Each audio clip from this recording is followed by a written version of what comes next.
ça me dérange de plus en plus, la surinformatisation de chaque démarche et le nombre de fois qu'on est mis en échec.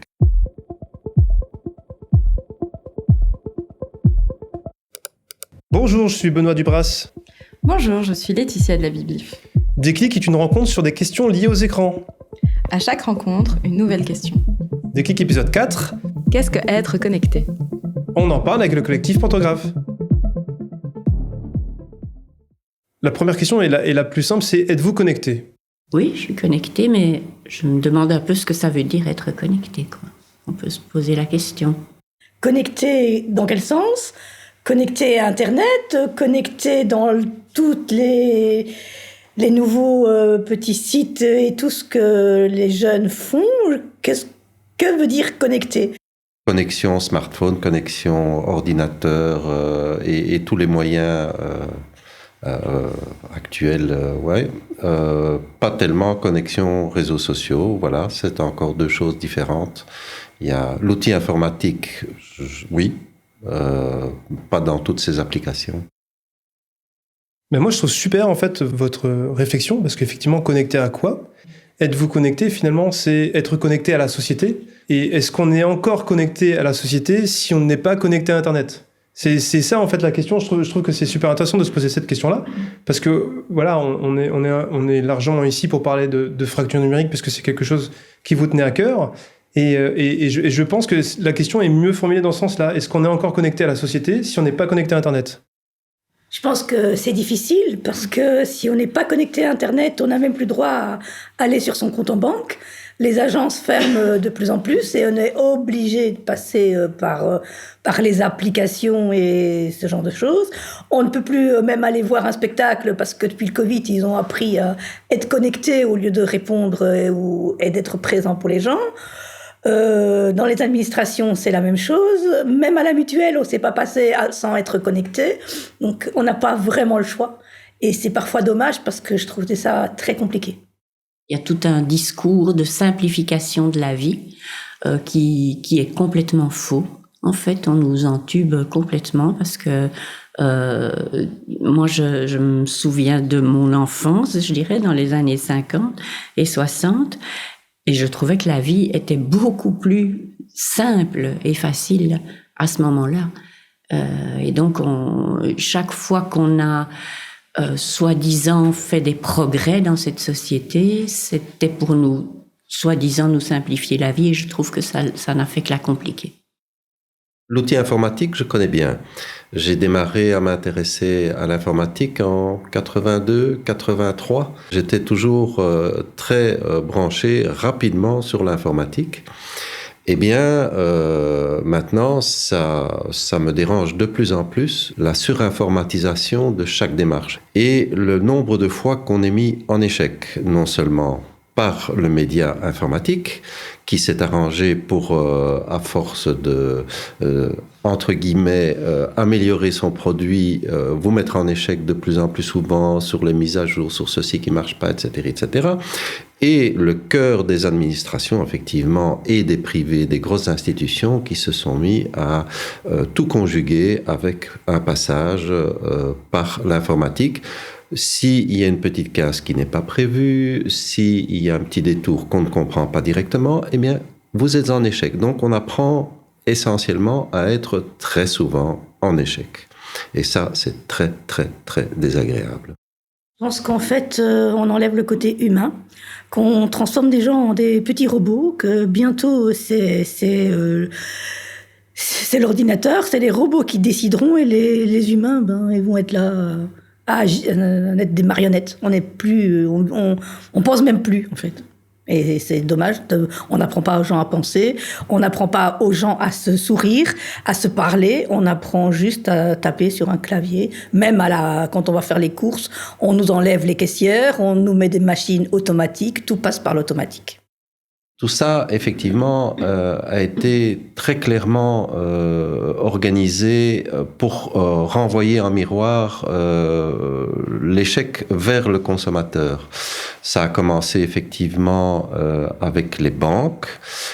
Déjà, il y a 30 ans, les banques étaient organisées avec des employés, un directeur de banque, un district provincial et puis les grands décideurs. Maintenant, on ne peut même plus connaître le nom des décideurs dans un dossier bancaire. Eh bien, cette très vilaine attitude de parapluie successif est en train de se mettre en place au niveau administratif de tous les côtés. Quand on offre un service et que ce service n'est pas parfait, et c'est souvent le cas parce que c'est très difficile d'offrir un programme qui soit parfait ou un formulaire qui soit parfait, eh bien, les alternatives sont extrêmement difficiles à atteindre, voire impossibles. Il n'y a plus rien à dire. La porte est fermée. Est-ce que du coup, l'informatique ou les mises en échec, ça vous a apporté des soucis dans votre quotidien? Donc, par exemple, payer vos factures ou d'autres exemples, si vous en avez d'autres. En fait. Je n'aime pas recevoir les factures d'office, on me les envoyait par mail. Donc moi, ce que je fais, parce que sinon j'arrive pas à gérer comme ça, j'exige qu'on m'envoie tout par papier. Ça leur plaît pas et chaque fois on me revient à me dire mais vous pouvez pas, non, je veux du papier. Et donc je reçois des factures en papier mais on essaye à chaque fois de remettre les mails sur le tapis parce que voilà. Mais sinon, c'est vrai que ça m'a provoqué parce que moi, j'arrive pas à suivre quand c'est par mail et donc j'ai des trous dans mes paiements et je comprends pas. Voilà. Ça va même au-delà du mail.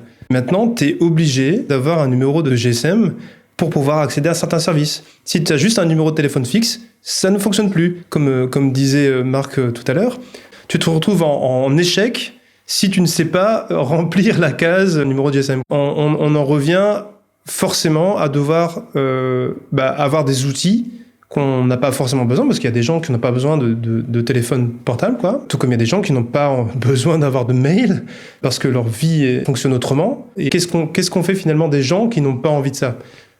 Ils se retrouvent bloqués, comme disait Marc.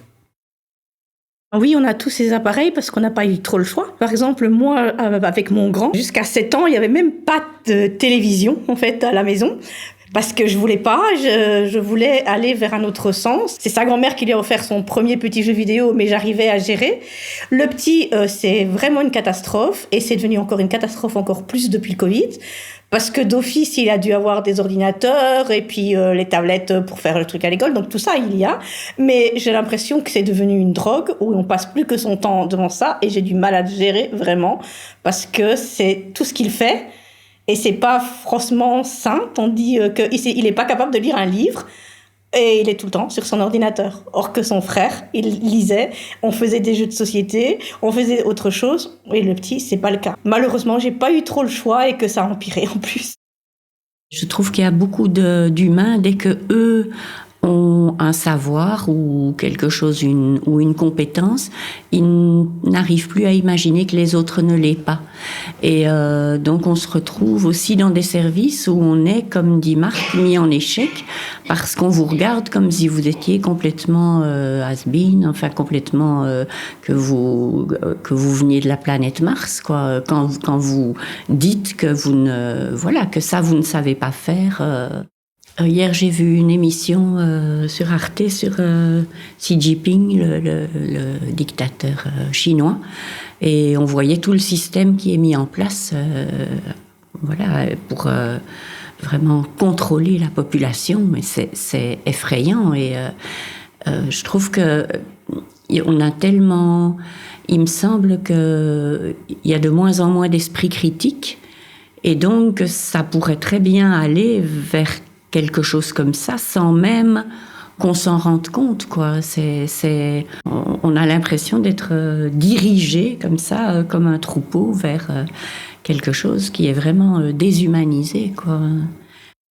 Il y a des films que vous avez sans doute vus qui prévoient un futur où on est tous finalement contrôlés, surveillés, où il faut passer par plein de systèmes, effectivement. Assez récemment, il y a la série Black Mirror, je ne sais pas si vous avez vu ça.